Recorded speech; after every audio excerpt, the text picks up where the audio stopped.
meu querido amigo, está no ar mais um Direito e Justiça e, como sempre, naquela alegria de estar com você, trazendo a boa informação, a boa notícia e sempre com aquela qualidade que a gente tanto gosta.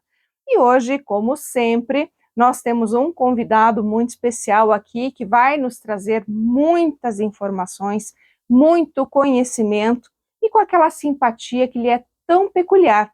Além disso, gente, eu não posso deixar aqui de falar para vocês. Se trata de um profissional que é dos mais importantes, um grande profissional da área do direito, uma pessoa que realmente é espelho para todos nós.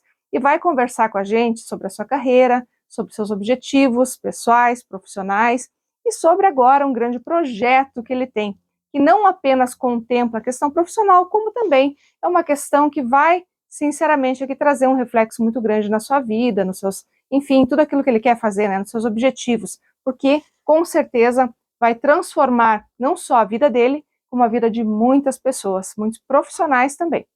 Além deste grande profissional que está aqui hoje, nós também teremos as colunas do Matheus e Tiro de Castro com a economia no Brasil e no mundo. Teremos também os comentários do Ney Daniel, sempre com atualidades jurídicas da semana. E temos uma coluna nova aí no nosso programa, que está estreando com a doutora Camila Xavier, que é notária, cartorária, uma grande pessoa, um grande ser humano, uma grande profissional, que vai compartilhar conosco também aí a sua atividade profissional, dicas valiosas, experiências aí da vida dela, pessoal, profissional, para que você conheça cada vez mais a vida no cartório, né, todas essas questões que envolvem realmente essa atividade tão importante que nós temos em nosso país.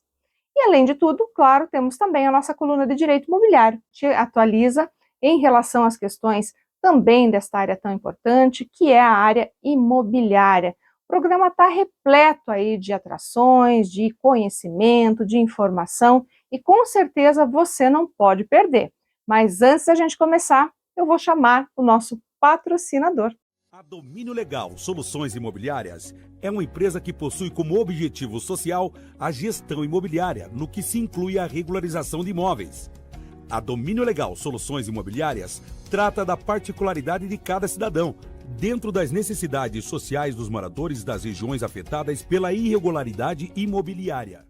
Domínio Legal Soluções Imobiliárias.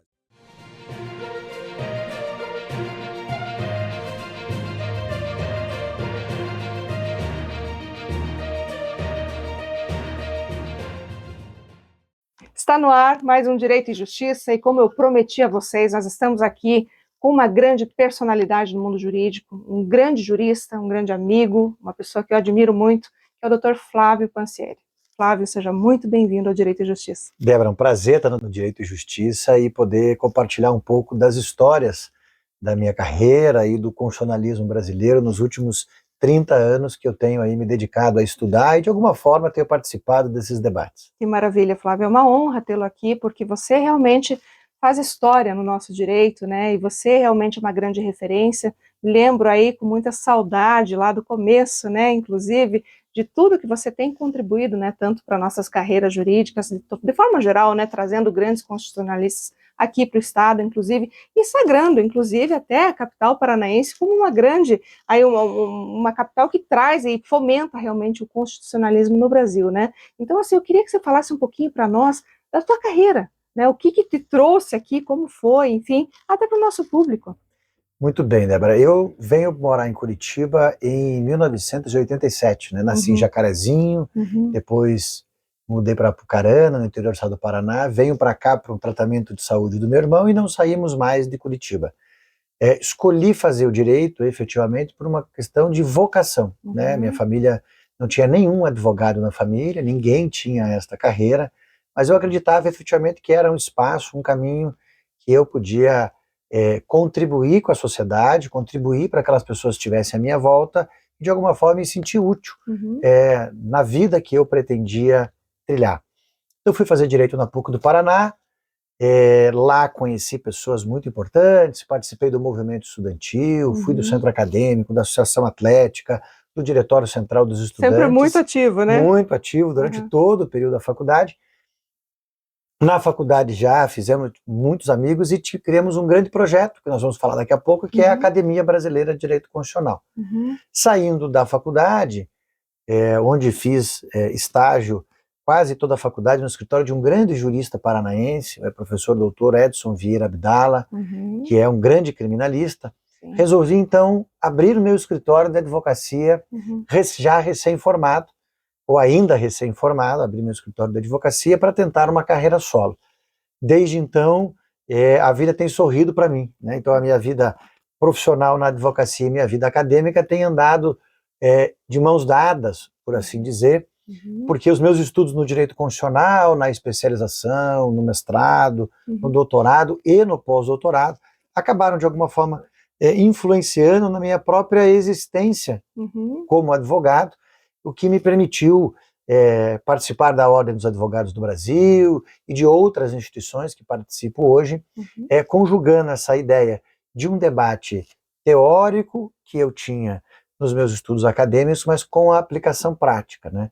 A advocacia muda muito nos últimos anos e, de alguma forma, muito feliz eu tenho vivido minha vida. Eu tenho dito esses dias, eu dei uma entrevista e disse que eu tive a sorte em minha vida de ter a advocacia como um instrumento para que eu pudesse afirmar os meus valores, né, me comprometer com o outro na ideia de servir, afinal de contas a advocacia é um servir constante à sociedade e aos nossos clientes, numa defesa ética, numa defesa que determina uma conduta de atenção às causas e aos problemas alheios, como se nossos fossem, e isso tem me feito, me permitido criar a minha família, né, constituir uma família, criar meus filhos e ter uma trajetória aí muito feliz na advocacia. Ah, com certeza, né, Flávio? Nada como ter boas histórias para contar e a gente lembrar do nosso passado, aquilo que nos trouxe até aqui, né? Exatamente. O que nos motiva, o que nos faz continuar, inclusive, né? Porque a gente sabe que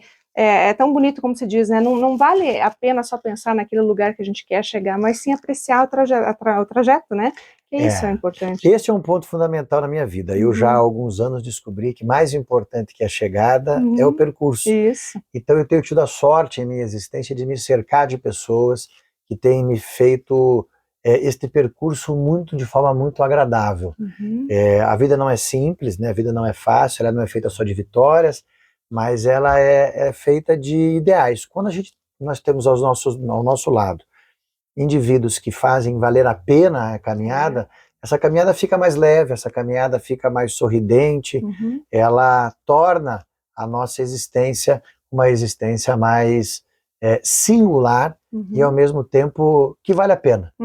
Eu costumo dizer que eu pretendo chegar ao final de minha existência e olhar para trás e descobrir que me arrependo de poucas coisas que deixei de fazer. Porque as coisas que fiz foram escolhas pessoais, então não há como ter um efetivo arrependimento, né? Todos os dias tentar acordar de manhã cedo, fazer o bem, olhar os outros com os olhos do bem e construir um dia que vale a pena. Com certeza, é o que eu sempre falo também, né? A gente não pode se arrepender daquilo que fez, e sim daquilo que não fez. Então, vale a pena a gente sempre pensar em fazer tudo que a gente pensa em fazer, e fazer com qualidade, com vontade, e realmente não ter do que se arrepender, ou se tiver realmente muito pouco, né, Flávio? É isso. Mas, gente, a gente ainda tem muito para conversar. Eu vou chamar agora a coluna do Matheus e Tiro de Castro com a economia no Brasil e no mundo, e depois a gente retorna aqui com esse papo super agradável com o Dr. Flávio Pancieri. Aguarda aí.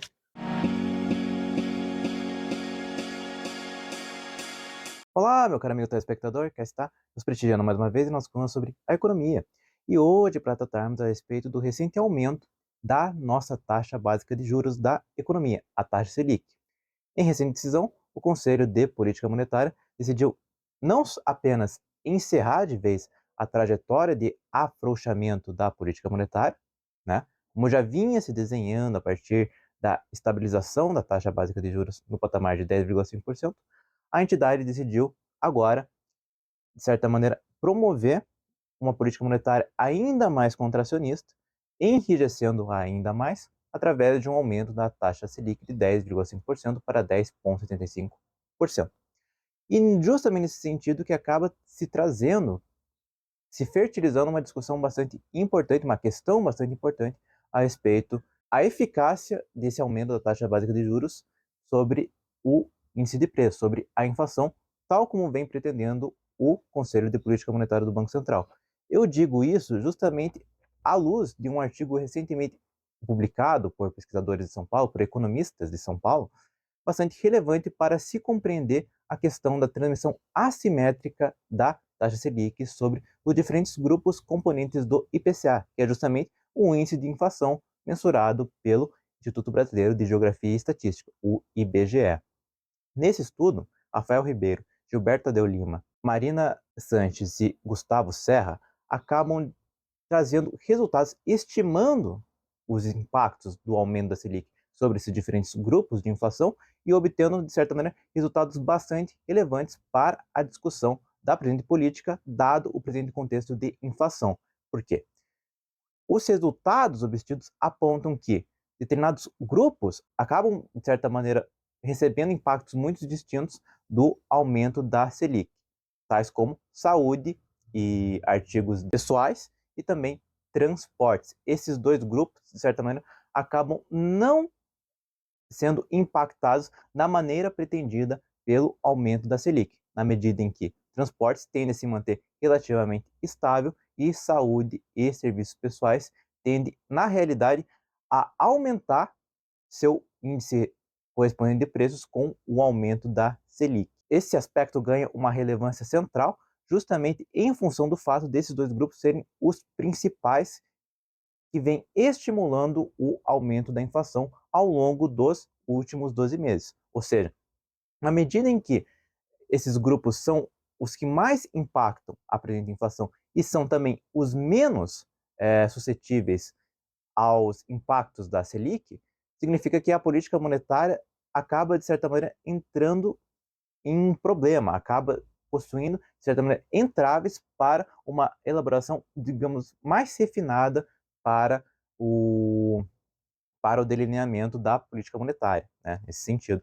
Então, e abrindo, né, justamente esses resultados, nós obtemos que saúde e serviços pessoais tendem, na realidade, a aumentar o seu índice de preço em função do aumento da Selic, justamente em função de ser um setor que, além de apresentar uma inelasticidade da demanda, que é justamente aquele conceito que expressa a baixa sensibilidade da demanda, nós também temos aí um aumento de custos de financiamento, ou seja, um aumento de uma inflação que é induzida por custos em função do aumento da Selic. Por outro lado, o grupo de transportes tende a se manter, de certa maneira, mais estável em função do fato dos preços serem administrados pelo governo e também em função de uma baixa sensibilidade da demanda em relação aos preços de combustíveis. Ou seja, é justamente aquela ideia segundo a qual a demanda tende a se manter relativamente mais estável em função do aumento dos combustíveis, em função de ser um bem muito fundamental para a sociedade em geral, né? Tanto para, para o transporte privado quanto para o transporte público, nesse sentido. Então, nós temos aí uma reflexão bastante importante que, de certa maneira, acaba ensejando um movimento bastante importante, uma reflexão bastante importante, justamente para que o Conselho de Política Monetária do Banco Central leve em consideração esses diferentes núcleos de inflação. Não que a entidade não esteja considerando. Entretanto, a questão fundamental é justamente em avaliar a maneira pela qual se dá esse impacto heterogêneo entre os diferentes grupos de inflação, ou seja, na medida em que diferentes grupos tendem a responder de maneira diferente e ainda mais levando em consideração um contexto no qual os grupos que mais vêm sendo impactados, que mais vêm estimulando a inflação, são justamente aqueles que ou não são suscetíveis ou acabam aumentando seu respectivo índice de preço em função do aumento da Selic. Dito isso, eu me despeço de ti, meu caro amigo telespectador, esperando ter te transmitido informações relevantes sobre a economia e te aguardo até a próxima semana. Muito obrigado.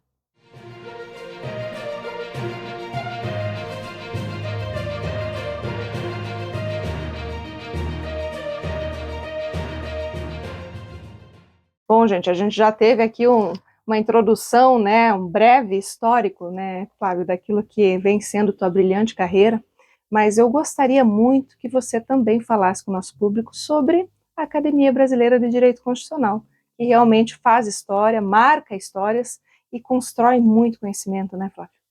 A Academia Brasileira de Constitucional, eu acho que é uma página da minha história, e quiçá de forma muito humilde, mas uma página também do constitucionalismo brasileiro. Com certeza. Eu tive a felicidade, em 1998, de me reunir com um grupo de amigos, ainda estudantes universitários, na Pontifícia Universidade Católica do Paraná, para organizarmos um projeto de um grupo de estudos dos 10 anos da Constituição.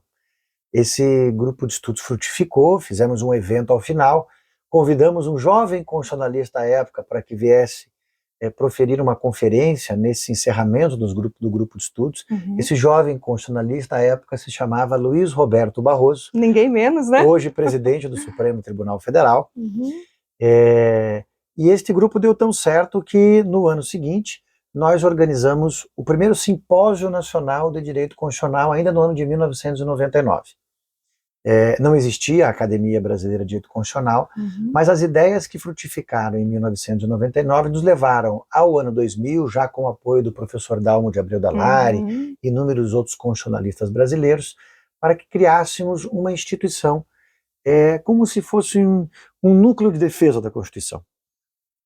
Quando então levei ao professor Dalmo Dallari em São Paulo a ideia de criarmos a Academia Brasileira de Direito Constitucional, onde nós seríamos a diretoria executiva, eu seria o presidente executivo, e os professores titulares de direito constitucional de diversas universidades brasileiras seriam os membros catedráticos. Para minha surpresa, ele aceitou de plano, inclusive ser o presidente de honra da instituição. Os professores também que nós convidamos para que fossem os membros catedráticos, todos gostaram da ideia e agarraram a ideia. No Paraná tivemos vários professores simbólicos que nos apoiaram nesse projeto, como o atual ministro do Supremo Tribunal Federal também, Luiz Edson Fachin, o professor Jacinto Nelson de Miranda Coutinho, Aldacir Rachid Coutinho, o professor Clemerson Melincleve, Romeu Felipe Bacelar, entre outros professores, Marçal Justem Filho e outros que nos acolheram efetivamente, ainda jovens, estudantes de direito, nesse projeto, que era um sonho. Eu me lembro que nas visitas que fazia, Débora, eu contava uma história de 20 anos de uma instituição. O ministro Fachin, quando eu encerro meu primeiro estado à presidência da BD Const, porque eu fui presidente em 3 gestões da BD Const, foram 12 anos presidente, desde a sua fundação até os primeiros 12 anos, fizemos um documentário e ele entrevistado, ainda não era ministro do Supremo quando isso aconteceu, ele entrevistado dizia assim, o professor Flávio Pansieri, já professor quando da entrevista, era ainda um menino, foi me visitar no meu escritório e contava uma história de uma instituição que já existia. Eu não tive como dizer não, porque era tão real aquela história que eu aceitei participar. Mas era como se fosse, a frase dele era mais ou menos assim, como se fosse ainda uma criança de colo que afirmava que já corria. E o pior é que ela já corria mesmo. A BD Const foi um sonho vivido por tantas pessoas que nos levaram a permitir, naquela trajetória que nós já tínhamos o projeto no início, de editar uma revista de relevância nacional. Hoje a revista da Academia Brasileira de Direito Constitucional tem uma excelente qualificação Qualis, é uma das principais revistas brasileiras, é uma das mais antigas revistas brasileiras, é a mais antiga revista brasileira de Direito Constitucional. Nós tínhamos como projeto criar pós-graduações na Academia Brasileira de Direito Constitucional. Hoje a BD Const já certificou, criou mais de 3.000 alunos em pós-graduações por todo o Brasil, porque até a pandemia nós tínhamos apenas cursos presenciais e a partir da pandemia os cursos são EAD, né? Então os alunos de todo o país hoje podem participar desses projetos. Nós, à época, propunhamos criar o Simpósio Nacional de Direito Constitucional, que hoje é o evento de direito constitucional maior, é o maior evento e mais importante evento de direito constitucional brasileiro.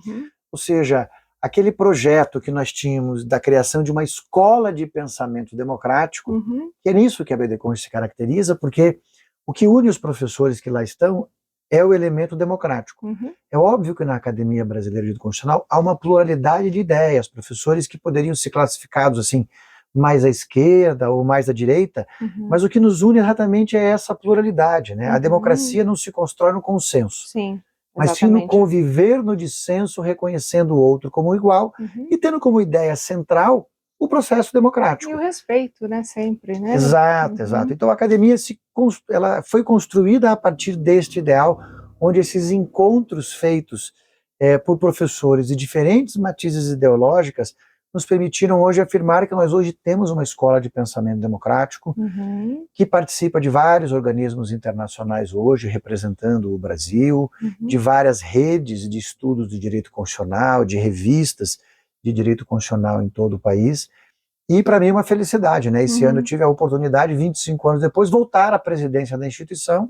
Tomei posse agora em maio, novamente na presidência da Academia Brasileira Constitucional, e estou muito animado com os projetos futuros da instituição. Que maravilha, né, Flávio? É tão bom isso, né? Imagina, assim, o orgulho que você deve ter olhando para trás, vendo aquele projeto, né, que vocês idealizaram e de repente tomar um corpo como esse, né? E hoje ser uma grande referência, não só no país, mas fora dele também, né? E o respeito que ganhou de tanta gente, né? Eu acho que ao longo dessa caminhada nós fizemos muitos amigos. Eu costumo dizer que as portas sempre estiveram abertas a todos que queriam contribuir com o fortalecimento do constitucionalismo democrático.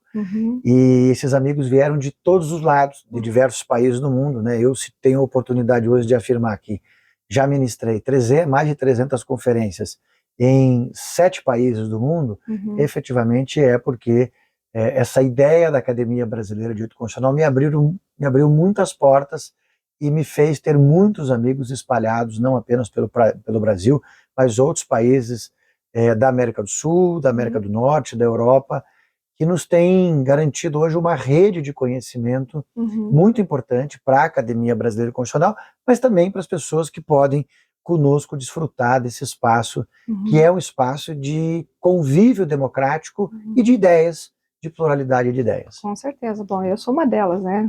Tive a oportunidade de fazer 2 pós-graduações lá na BDConst e tenho muito orgulho disso. E indico a quem puder, a quem quiser, né? E sempre procure, porque realmente é referência e você sai de lá outra pessoa, é um marco na sua vida. Então, tem 2 times, né? Quando a gente fala antes da BDConst e depois da BDConst. Então, eu acho que vale sempre a pena. Que bom, esse é um pouco o espírito das nossas pós-graduações, é não trazer um conforto pleno, é trazer uma experiência de debate de ideias que lhe permita concluir pelas suas próprias percepções o mundo, mas tendo como centralidade, né, o processo democrático. Sim, exatamente.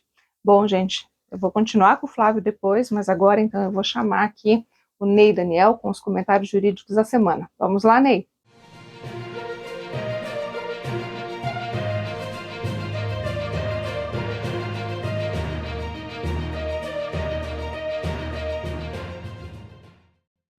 Olá, você que nos acompanha aqui no programa Direito e Justiça. Agradecemos imensamente a audiência ao programa e também as mensagens e as manifestações que são encaminhadas com muito carinho ali nas redes sociais do programa. Agradecimento também ao entrevistado da semana e também à nossa ilustre apresentadora Débora de Castro da Rocha. Agradeço mais uma vez por estar aqui com todos vocês e por fazer parte desse belíssimo projeto e deste programa que é levar para você as informações e as notícias do que ocorre no Brasil e também na vida das pessoas. E hoje iremos ressaltar um assunto de suma importância sobre o mercado imobiliário, especialmente para você que deseja adquirir, ou seja, comprar um imóvel ou até mesmo investir, pois estudos técnicos econômicos realizados por especialistas independentes demonstram claramente que vai aumentar a carga tributária de moradia, seja apartamento, aluguel ou até mesmo em lotes. Pois há um projeto de lei, a emenda à Constituição Federal, cujo projeto prevê desconto de em média de 40% na alíquota de imposto sobre bens e serviços dos estados e municípios e aproximadamente 60% do governo federal para operações de aluguéis.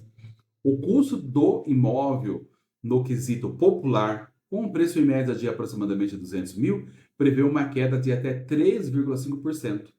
Diferente de um imóvel de alto padrão, que deverá acrescer 3,5%.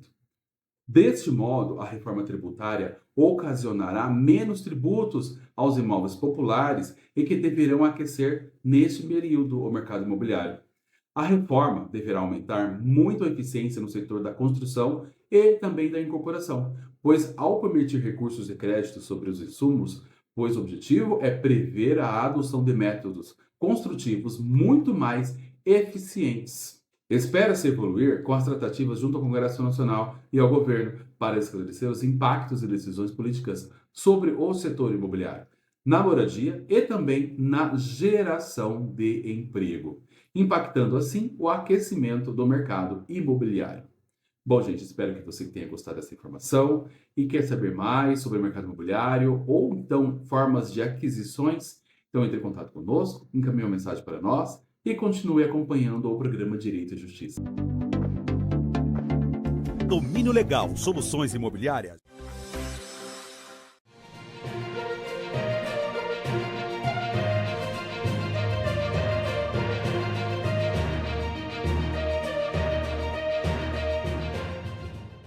Obrigada, Ney, pelos comentários, sempre bastante importantes e sempre atuais também, né, nos ajudando a compreender um pouco mais daquilo que acontece no Brasil. Bom, Flávio, mas voltando aqui, a gente está com uma problemática bastante significativa aqui, acho importante que você fale sobre isso, né, da hiperjudicialização que a gente está sofrendo nos últimos tempos, né, e isso está trazendo aí uma certa instabilidade, né, uma crise. Eu gostaria que você falasse, para que a gente conseguisse entender os caminhos aí, para conseguir, sei lá, achar uma solução, se é que é possível, né? Já esse processo de fortalecimento do Poder Judiciário ou de uma hiperjudicialização, se assim nós podemos dizer, ele não é um processo apenas do país, do Brasil. Diversas democracias no planeta passam por esse protagonismo do Poder Judiciário, que se apresenta de forma cada vez mais evidente no Brasil, mas também em outros países do mundo.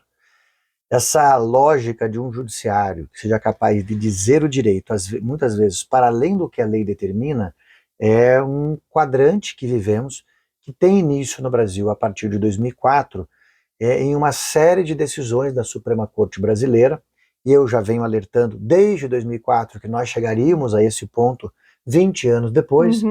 Então eu tenho um histórico tratando desse tema. Os meus amigos dizem assim, como é que você sabia que nós íamos estar assim hoje? Porque eu em 2004 já falava sobre isso em minhas palestras, sobre limites à interpretação constitucional, quando o Supremo começa os seus primeiros avanços. Esses primeiros avanços passam lá por um debate lá atrás de uma resolução do CNJ que previa a proibição do nepotismo, em que o Supremo Tribunal Federal, ignorando a impossibilidade normativa do CNJ, ou seja, a incapacidade de editar atos normativos primários, como se lei fossem, porque são órgãos administrativos, inovam o ordenamento jurídico. À época, o relator, o ministro Luiz Henrique Lewandowski, ele, por sua vez, afirma que a partir da impessoalidade, a moralidade, era necessário declarar constitucional o dispositivo do CNJ, mas esquecendo-se do dispositivo que vinha logo à frente, que a impessoalidade e a moralidade são princípios da administração e vedam o nepotismo. Todavia, o próximo inciso diz assim, que os empregos e cargos públicos são acessíveis a todos os brasileiros, salvo dos casos previstos em lei. A lei, neste caso, é a lei em sentido formal, que é a lei editada pelo Parlamento brasileiro, e resolução do CNJ não é lei. E, portanto, nós alertávamos atrás o risco que a Suprema Corte abria nessa interpretação para que pessoas ou que a própria Suprema Corte começasse a avançar substancialmente sobre direitos, interpretando e inovando o ordenamento jurídico, trazendo com isso uma espécie de insegurança jurídica. Isto vai avançando, o Supremo Tribunal Federal depois começa a tomar uma série de outras decisões, como aí diz determinação para que o TSE editasse uma resolução para estabelecer a hipótese de perda de mandato eletivo em infidelidade partidária, que obviamente o TSE também não tinha competência para tanto. E eu dizia, isso vai chegar ao direito penal um dia. Depois vem um debate sobre a lei de improbidade, se era possível aplicar a lei da ficha limpa de forma retroativa. O Supremo também diz que sim. E isso foi um caos, né? Um absurdo pleno, porque, óbvio, que se não há lei sem crime, não há crime sem lei anterior que o estabeleça, não é possível se imaginar que uma sanção decorrente de uma lei pudesse se aplicar a atos praticados anteriormente. E, infelizmente, foi o que o Supremo acaba a afirmar, determinando a aplicação retroativa da lei da ficha limpa. E perceba, todos esses casos tinham por trás um pano de fundo bom. E eu costumo brincar que todas as rupturas democráticas sempre têm um fundo bonitinho, que agrada a grande parte da sociedade. E eu dizia, isso vai chegar ao direito penal, até que isso chega ao direito penal quando determina a prisão em segunda instância em nosso país. Também por um equívoco do Supremo Tribunal Federal, porque se o Código de Processo Penal afirma que o trânsito e julgado da sentença penal condenatória é condição para a constituição dos efeitos da culpa e da concretização da pena, que dentre essas está o recolhimento do preso ao presídio, me parece que não era possível interpretar de forma diversa sem ao menos declarar inconstitucional o Código de Processo. Justamente. Mas o Supremo Tribunal não faz e interpreta o momento a partir de um valor de garantia da segurança da coletividade e dessa comoção popular. A Corte Constitucional não tem essa função. A Corte Constitucional ela é o garante contra a comoção popular, porque ela é o garante para aqueles momentos de crise, para manter a estabilidade, a segurança jurídica das relações em nosso país. Ato contínuo, o Supremo Tribunal Federal volta atrás na prisão em segunda instância, percebendo que ali havia um avançar, e surge uma série de outros temas relevantes que são levados ao Supremo e ele continua avançando. Eu posso lhe dizer que esses movimentos do Supremo Tribunal Federal, eles surgem a partir de pressões da coletividade, que por sua vez buscavam se socorrer de um órgão que pudesse dar vazão às suas expectativas de justiça ou de justiçamento para a sociedade. E o Supremo, a partir desses impulsos, das pressões da mídia, das pressões da coletividade, acaba cedendo a essas pressões e cada vez mais se tornando uma corte constitucional, acreditando que essa sua capacidade de decidir não tem limites. E hoje, nós já começamos a observar a sociedade, de algum modo refletindo, ei, o Supremo não pode ir tão longe. Mas esquecem os colegas que hoje criticam a Corte Constitucional que isto não começou ontem. Isso começou em 2004, como eu acabei de lhe dizer aqui. Fazendo a vista grossa, e a sociedade, vistas grossas não, aplaudindo os atos do Supremo. Porque é pior ainda, né? Exato, porque eu costumo dizer assim, quanta dor é no outro, nós não sentimos. Então agora estamos vivendo que está uma virada de posição, né, onde aqueles que aplaudiam hoje sofrem com as decisões do Supremo, e este enfrentamento que surge a partir de 2014, em especial a partir das eleições de 2018, com uma sociedade muito mais engajada politicamente nas redes sociais, acabam abrindo novos cenários e novos instrumentos de pressão, agora contra o Supremo Tribunal Federal, não mais a seu favor, nesta ideia de fazer justiça a qualquer preço, ou então de superar limites legais para entregar uma prestação jurisdicional que agradasse a coletividade. Isso é importante, né, porque a gente percebe também uma mudança na sociedade, né, uma sociedade que, um cidadão que está muito mais aberto, que está prestando muito mais atenção naquilo que realmente precisa. Então, um despertar aí, que eu acho que vem, né, no momento oportuno e que a gente realmente precisa, né, Flávio? É isso. Mas, gente, ainda tem mais. Agora eu vou chamar a coluna aí da doutora Camila Xavier, para você conhecer um pouquinho mais do direito, também nos cartórios, o que acontece lá. Vamos lá, Camila?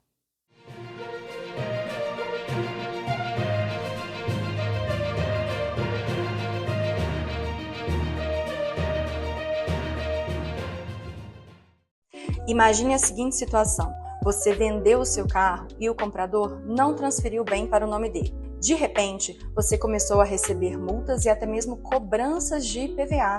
E agora, o que fazer? Eu sou a doutora Camila Xavier, tabeliã e registradora do Cartório Tatuquara, um cartório de notas e registro civil no município de Curitiba, e hoje vou conversar com vocês sobre como vender o seu veículo de forma simples, segura e fácil, utilizando-se dos serviços dos cartórios de notas. Primeiro, é importante estabelecer as condições do negócio com clareza. Vendedor e comprador têm que estar de acordo a respeito do preço do veículo, da forma e do prazo de pagamento e do momento da entrega do bem.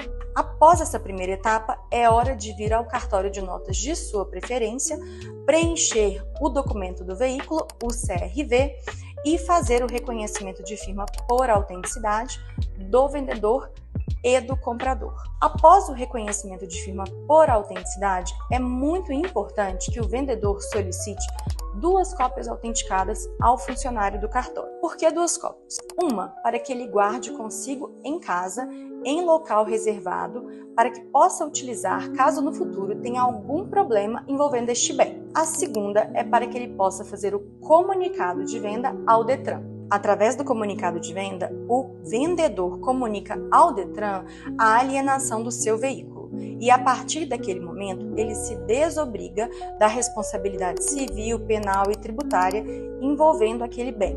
Então é muito importante que seja feito e é de interesse do vendedor.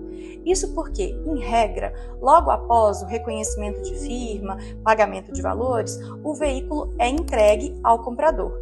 E o comprador tem até 30 dias para transferir o bem para o seu nome. E nesse intervalo de tempo, ele estará nas ruas transitando com o veículo e pode sofrer multas, pode inclusive se envolver em um acidente de trânsito, como um atropelamento. E como o veículo formalmente estará no nome do vendedor, ele pode ter dores de cabeça para demonstrar que não foi ele o condutor, que não foi ele que efetivamente se envolveu naquele problema. O comunicado de venda pode ser feito diretamente pelo vendedor ao Detran, ou ele pode se utilizar de um serviço de despachante ou até mesmo do serviço do próprio cartório de notas. Sim, o cartório de notas pode fazer o comunicado de venda mediante uma solicitação do cliente. É sem dúvida nenhuma a opção mais recomendável, de custo equiparado, mais segura e que trará um resultado imediato, ou seja, logo após o reconhecimento de firma, comunica-se a venda, entrega-se o veículo e o vendedor fica tranquilo de que não terá mais problemas envolvendo aquele bem. Então, se você pretende vender o seu veículo nos próximos dias, lembre-se dessa dica e solicite que o próprio cartório comunique a venda ao Detran. Se você já fez a venda no passado, não comunicou a venda e está enfrentando alguns desses problemas que comentamos no vídeo, a recomendação é que você procure um advogado. Esse advogado poderá propor uma ação e solicitar ao juiz que determine a transferência da propriedade desse bem para o comprador e determine também que ele arque com as obrigações que são de responsabilidade dele. Essa foi a dica da coluna Cartório em Foco do dia de hoje. Já conhecia esse serviço prestado pelos cartórios de notas? Fique ligado para aprender ainda mais. Até a próxima!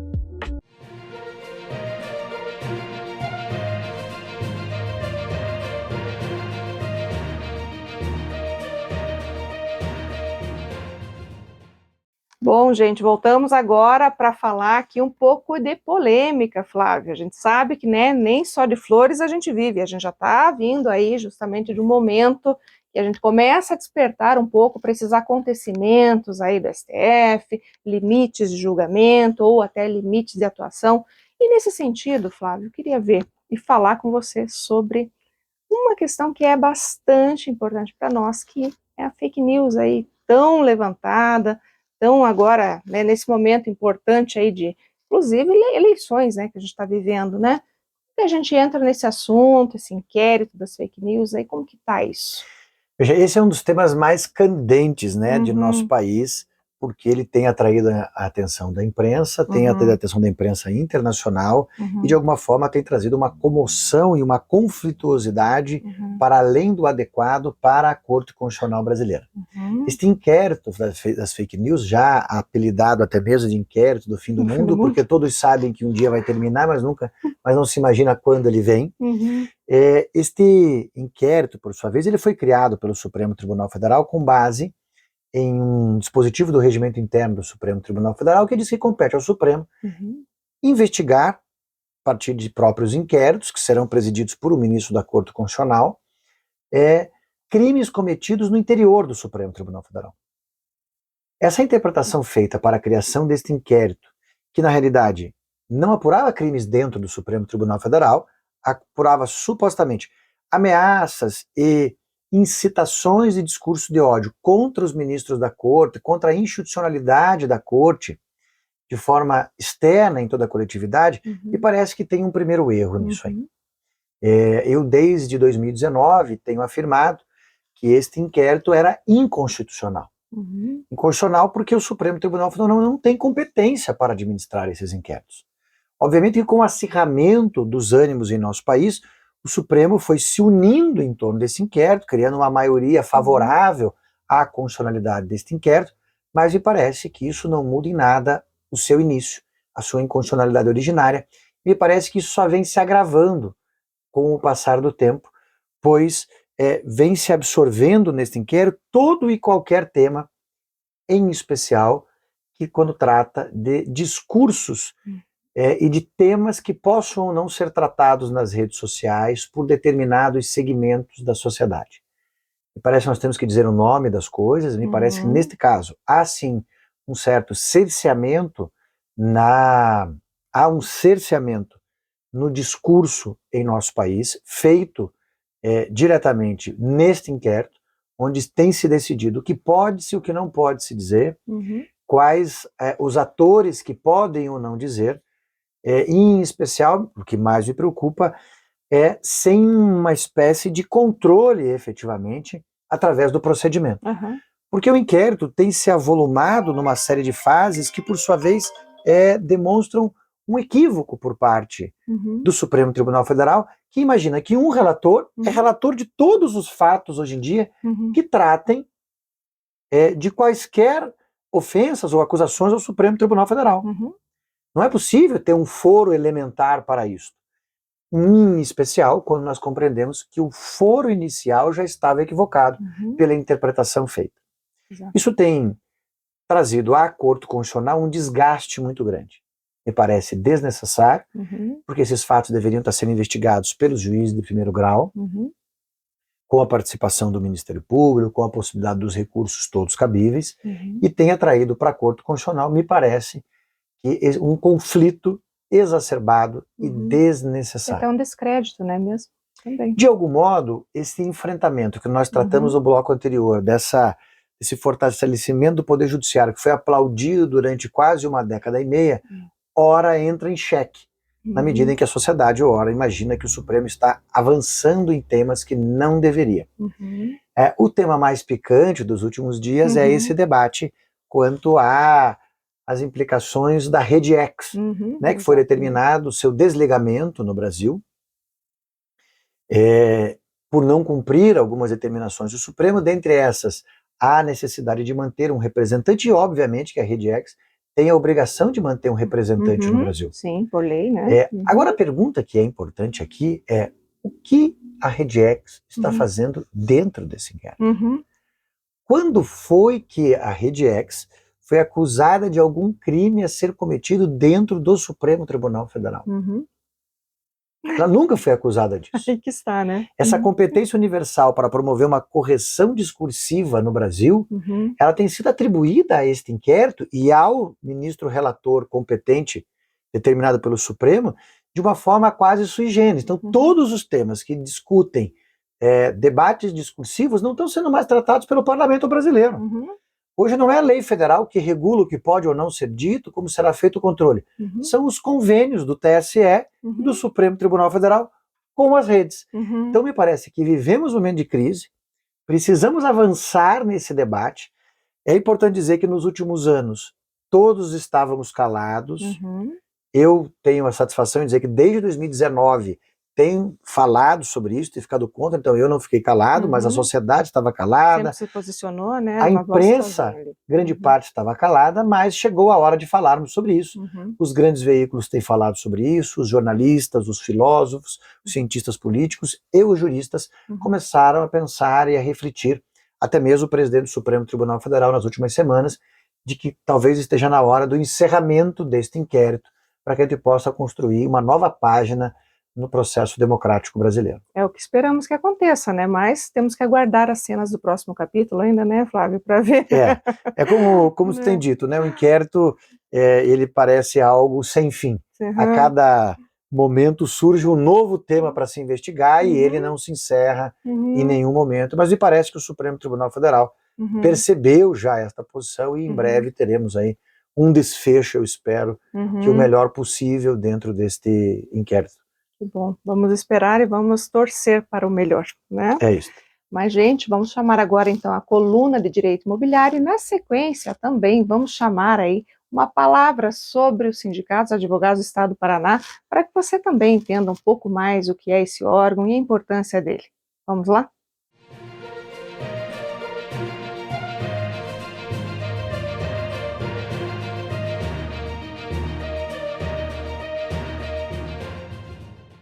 Olá, meu caro amigo, voltamos aqui com a nossa coluna de Direito Imobiliário e sempre com aquela vontade de transmitir para você a melhor informação e recentes, né, informações, notícias e posicionamentos judiciais que refletem aí na sua vida e refletem especificamente nessa área tão importante que contempla o seu imóvel ou o seu direito imobiliário, né? E aqui, hoje nós vamos falar de um tema que na verdade não é novidade, quem me acompanha sabe disso. Eu gosto muito de falar sobre o assunto que envolve a compra e venda de imóveis, justamente porque você está realizando, via de regra, o sonho da casa própria. E ele deve ser um sonho mesmo, não deve ser transformado em um pesadelo. Por isso que a gente bate tanto nessa tecla e também busca levantar tantas informações sobre este assunto. E agora, recentemente, nós tivemos um posicionamento do CNJ, um pedido aí de esclarecimentos aí que houve, inclusive, que ele foi submetido, né, num pedido de providências, melhor falando, que ele fala sobre a dispensa das certidões, né? E aí você me pergunta, tá, Débora, mas você sempre fala que é tão importante, né, levantar certidões para comprar o bem. Realmente, gente, ainda que o CNJ tenha se posicionado dessa forma, e já se posiciona em decorrência da 13.097 lá de 2015, em decorrência também da 14.382 de 2022, que também veio acenando nesse sentido, eu sou muito conservadora quando o assunto é compra e venda de imóveis, né? Porque nada como você analisar as certidões para ver se realmente existe algum problema aí, né? Seja ele qual for. Mas como existe agora esse entendimento do CNJ, né, nesse pedido de providências, eu espero que a questão realmente se pacifique. Mas, de todo modo, né, a gente sempre tem que fazer aqui os lembretes a vocês e também trazer o que está acontecendo. Então, segundo esse entendimento, as certidões realmente restam dispensadas, né? Próprio artigo 54, né, da lei, ele já falava, né, que a gente tem que ter aí as averbações, os registros, né, para que haja realmente o risco ao comprador, né? Se não houver nenhum tipo de averbação, nenhum tipo de registro nessa matrícula, então essa matrícula estando limpa, não há nenhum óbice para que haja a compra e venda.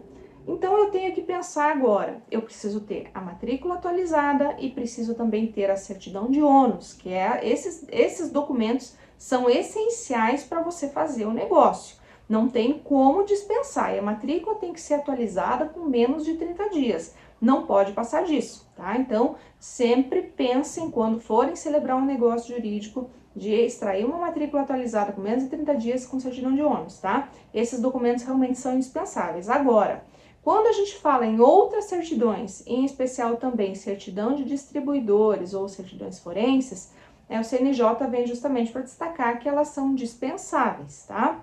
Agora, certidão envolvendo débito fiscal já é algo bastante polêmico. Atualmente se entende que é dispensável, tá? Mas, de qualquer maneira, né, eu, Débora, advogada, professora de direito, entendo que você deve sim apresentar essas certidões, deve ter acesso a essas certidões, porque a gente sabe que quando a gente está tratando do fisco, qualquer compra e venda pode ser desconstituída muito rapidamente. Então, eu sempre digo para você que me segue aqui, que me ouve sempre aí nas minhas colunas, sejam elas em rádio ou TV, né, que me assiste, ou mesmo no YouTube, para que sempre preste atenção e observe certidão realmente fiscal, tá? Eu, particularmente, se você me perguntar, eu vou dizer para você, levante tudo, né? Mesmo trabalhista, fiscal, forense, eu gosto, porque eu vou ter aí uma transmissão de propriedade ocorrendo de uma forma muito tranquila, sem qualquer tipo de questionamento futuro, porque, como eu falo, o direito de petição, ele é constitucional. Então, o processo, você pode ingressar a qualquer tempo, em qualquer momento, e pode vir a ser atingido por ele, inclusive. Então, se a gente pensar nisso, né, e se a gente quer prevenir, não custa a gente investir nisso. Mas claro que também, né, vindo justamente nessa toada, né, dentro dessa perspectiva que o próprio CNJ aponta, a compra e venda ela já é onerosa por si só. Então, se sabe que a contratação também de uma assessoria jurídica para verificar isso se torna ainda mais onerosa, né, para fazer o levantamento de certidões. Então, a gente sabe que pelo menos a matrícula e a certidão de ônus são indispensáveis, né, então isso você vai ter que analisar. Agora, se na matrícula houver já qualquer tipo de sinalização, seja uma averbação, seja um registro que demonstra você que você tem ali algo que impeça, um empecilho para compra e venda, você nitidamente vai ter que descartar essa negociação ou então fazer com que esta pessoa, este proprietário do imóvel, resolva o problema antes da venda acontecer, né? Então, é uma opção também. Mas aqui, gente, o que eu quero passar para vocês é justamente que nós estamos diante de um entendimento recente do CNJ, que diz que você não precisa, né, fazer o levantamento vindo de encontro com aquilo que a gente já tinha na lei, né? A gente tem lá o artigo na lei, o artigo 54, né, que fala sobre isso, lá dispõe sobre todas as possibilidades de registro e penhora que devem estar já averbadas ou registradas à margem da matrícula. Temos a 14382 que também falou sobre isso, né? Também trata dessa questão, dizendo, né, da dispensa das certidões. Temos recentemente também que nem a certidão de TBI precisa ser apresentada ali no ato da celebração ou da outorga da escritura pública, né? Ela foi dispensada, inclusive. Eu, particularmente, acho que é muito arriscado, porque se a pessoa demorar, se aquele adquirente, né, demorar para fazer a transferência desse imóvel lá na matrícula, pode haver um problema para ele. Então, eu particularmente sigo e dou orientação no sentido de que esse imposto já seja pago para que já haja essa apresentação e concomitantemente ou logo, imediatamente após a celebração ou outorga da escritura, já seja realizada ali a transferência de titularidade na matrícula do imóvel, justamente sob pena de não haver, ou melhor, né, sob pena de haver aí uma constrição imediatamente após. Então, eu acho muito importante que, quando você for comprar o teu imóvel, você já pague os impostos, já esteja com tudo quitado, independentemente de não ser necessária a apresentação ali do comprovante de pagamento de DBI, porque você já faz a transferência imediatamente, até porque quando você for fazer a transferência na matrícula do imóvel, obrigatoriamente você terá de apresentar. Então, que isso não seja utilizado também como desculpa ou, né, como pretexto para não transferir esse imóvel para você, para segurança. Isso é para sua segurança. Então, gente, a gente tem várias situações sempre do direito imobiliário que são importantes, que sejam exploradas aqui, para que você tenha segurança jurídica.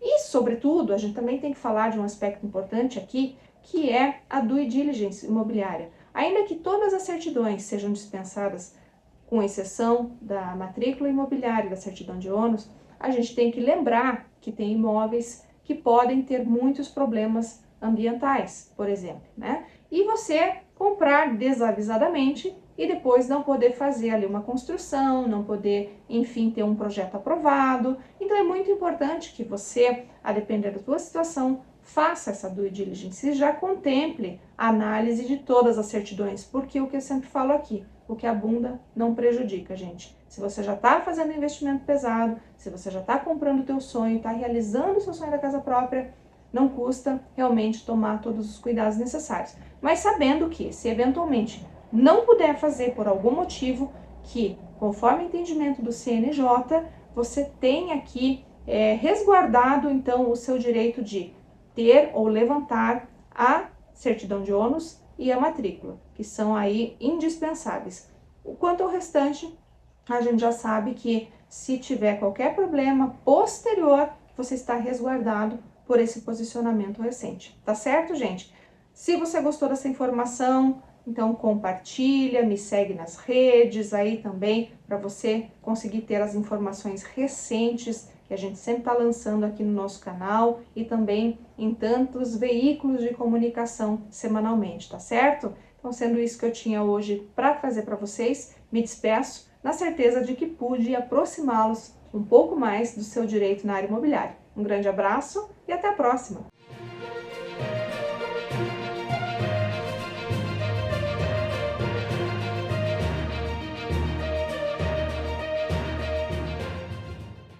O SINAP, Sindicato dos Advogados do Estado do Paraná, foi instituído em 2 de dezembro de 1988, com o propósito em defender a classe de advogadas e de advogados no Estado do Paraná. Deste modo, o SINAP, Sindicato dos Advogados do Estado do Paraná, está situado na grande capital paranaense, em Curitiba. Porém, A sua Convenção Coletiva de Trabalho, a CCT, possui abrangência em toda a base territorial do Estado. O SINAP possui a matrícula sindical homologada no Ministério do Trabalho desde a sua criação para a base territorial. A Convenção Coletiva de Trabalho do Sindicato dos Advogados possui os planos de cargos e salários para os advogados e as advogadas atuantes no Estado do Paraná. Quer saber mais? Então acesse www.sinappr.org e saiba mais acessando o menu Convenção Coletiva de Trabalho. Em 9 de agosto de 2024, tomou posse a nova diretoria do SINAP para o quadriênio 2024-2028. Assim, o sindicato possui uma nova gestão atuante entre advogadas e advogados diretores para as advogadas e os advogados do Estado. Agora, você, advogada e advogado, quer saber mais sobre a atuação do SINAP, os projetos e benefícios? Então fale conosco através do WhatsApp pelo número 41996586981 ou então acesse pelo teu celular o QR Code que aparece na tela.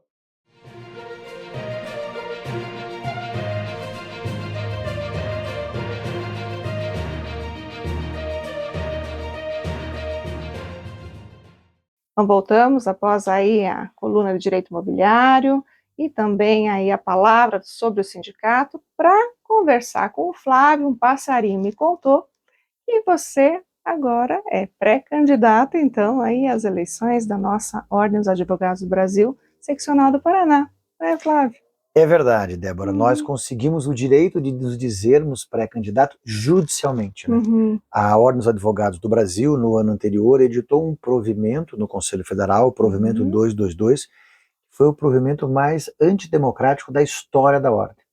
Para se ter uma perspectiva da relevância desse provimento, ele proibia que os advogados sequer pudessem dizer que tinham pretensão de participar do processo eleitoral.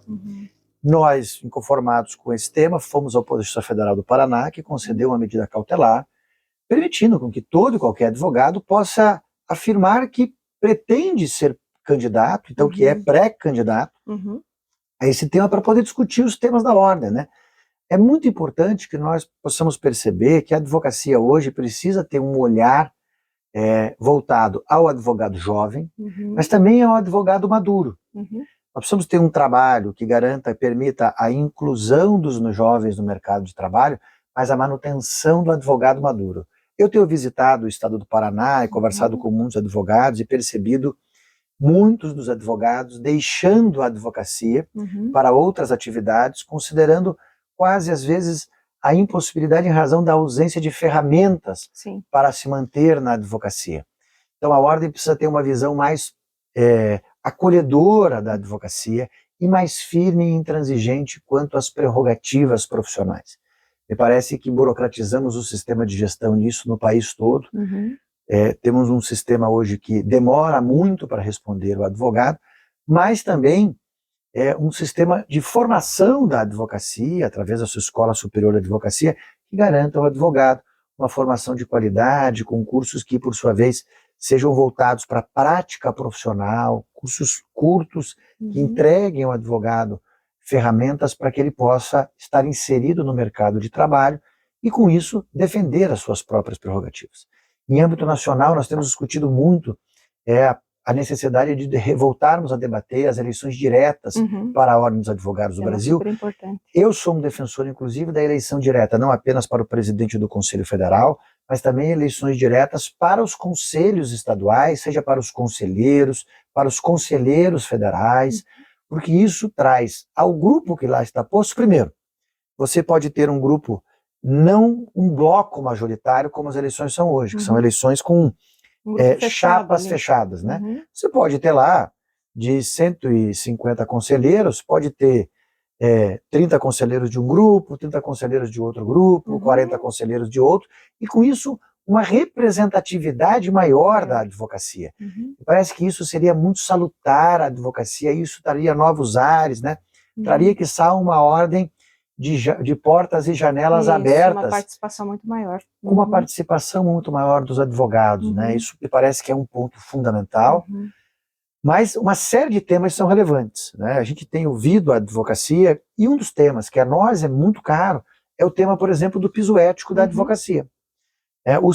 O Sindicato dos Advogados no Estado do Paraná tem batido nisso, nessa tecla, de forma muito intensa. Ela é, para mim, um ponto fundamental para os próximos 3 anos. Tenho conversado com os advogados, com os possíveis candidatos também que concorrerão conosco. Me parece que nós precisamos avançar nesse tema, porque é necessário uma conjugação, como está lá no artigo 170 do texto constitucional, entre o capital e o trabalho. E isso qualificaria e daria mais dignidade a todos aqueles que prestam serviços na base da advocacia hoje. E é importante dizer, existem números mostrando que 60% dos advogados vivem com menos de 3 salários mínimos, o que está abaixo do piso ético. E nós precisamos retomar esse debate como um instrumento fundamental. Acho que os sindicatos dos advogados do Paraná é muito importante nessa empreitada, e tenho ouvido colegas do sindicato sobre esse tema. Eu tenho certeza que na próxima gestão eles serão muito bem acolhidos para que a gente possa, juntos, né, trabalharmos essa pauta de forma muito intensa. A partir disso existem elementos essenciais, como pensarmos em prerrogativas específicas para a mulher advogada, né, como os atendimentos nos fóruns, nos tribunais, a impossibilidade de mulheres permanecerem aguardando horas para fazer uma sustentação oral, tem que ter preferência em audiência, tem que ter preferência... Mulheres gestantes, não sei se você acompanhou essa última, né, que teve, inclusive, estava prestes a parir e... Até eu vou lhe dizer que as nossas ideias nessa caminhada dessas últimas semanas já têm produzido frutos. Que bom. Né, o que nós pretendíamos fazer o ano que vem, já a atual gestão do Paraná, nos ouvindo, já foi pleitear perante o Tribunal de Justiça, e parece que já teremos uma alteração no regimento interno do tribunal, de uma proposta nossa para a advocacia, que nós faríamos o ano que vem, mas já estamos vendo que esse anunciar de uma pré-candidatura já surtiu efeitos, que foi uma alteração já que está pronta a ser feita no regimento interno do Tribunal de Justiça do Paraná, onde terão preferência nas sustentações orais as gestantes e lactantes, mesmo processos que me parece em continuidade de julgamento. Então, este conjunto de elementos que tratam do advogado jovem, do advogado maduro, da compreensão do espaço da mulher, com uma ordem mais democrática, eu costumo dizer que costuram uma visão de uma ordem mais constitucional. Exatamente. A minha vida foi estudar direito constitucional, foi dar aula de direito constitucional, e quiçá, na ordem, eu pretendo ser um presidente mais constitucional que os outros, compreendendo os elementos, as obrigações que temos para com a sociedade, mas em especial compreendendo as obrigações que temos para a defesa das prerrogativas da advocacia, que garantem o próprio processo democrático, mas também temas muito relevantes, como honorários advocatícios e o dia a dia da advocacia. É isso que nós precisamos resgatar. Nós precisamos ter uma pauta dos advogados, para os advogados e para a sociedade, como elemento central da Ordem dos Advogados do Brasil. Maravilha, né? Trazer todo mundo para dentro da casa, e aquela sensação de pertencimento mesmo, né? De poder participar desses processos e realmente fazer a diferença, né, Flávio? Que eu acho que é isso que a gente precisa, né? É isso que a gente espera, né? Acho que a gente espera que nessas eleições que se avizinham, dia 22, a advocacia tenha possibilidades de escolhas diversas, e eu acho que isso vai ser muito rico. É a primeira vez que isso acontece na história do Paraná, em muitas décadas, que nós vamos ter aí uma pluralidade de participantes com condições de assumir a Ordem dos Advogados do Brasil, e que a Ordem faça a melhor escolha para que nós tenhamos uma Ordem novamente forte e respeitada. Que maravilha, Flávio. Bom, eu só tenho a te desejar sucesso, né? Muito obrigado. E realmente sei da sua luta, sei do seu trabalho, né? E sei o quanto você é merecedor de tudo isso que você vem recebendo, né? Espero realmente aí que tudo caminhe para o melhor para você, para a tua equipe, seja em qualquer área da tua vida, pessoal, profissional, habereconte, escritório, enfim, que esse processo eleitoral seja realmente aí bastante importante e satisfatório para você. Muito obrigado, que Deus nos abençoe e assim seja. Amém. Muito obrigada, Flávio, por ter vindo, por estar conosco. Realmente está fazendo a diferença aqui hoje, está levando informação de qualidade, muito conhecimento, né? Que é uma pessoa que realmente a gente admira e era imprescindível aqui para o nosso programa. Muito obrigado, Débora. Foi um prazer participar do teu programa para discutir temas tão picantes Uhum. no cenário jurídico nacional, e eu espero que o telespectador possa ter tido um momento de reflexão sobre temas relevantes, para que possa, logicamente, construir uma melhor percepção do Estado brasileiro. Exatamente. Muito obrigada mais uma vez, Eu que Flávio. agradeço. Bom, gente, mais uma vez eu me despeço de você, sempre te dizendo que você pode chegar onde você quiser. Hoje nós tivemos um grande exemplo aqui de profissional, de ser humano, que te passou um pouquinho da trajetória dele para te inspirar. Como você sabe, a gente também está aqui para isso, para que você saiba que, independentemente da situação que você estiver vivendo, daquilo que estiver enfrentando, que é possível você passar por cima disso e realmente ressignificar tudo que você está vivendo e viver um momento muito melhor. Estar num lugar muito melhor, um lugar que é feito para você, tá certo? Então agradeço muito a tua audiência e espero você na próxima semana. Um grande abraço e até lá!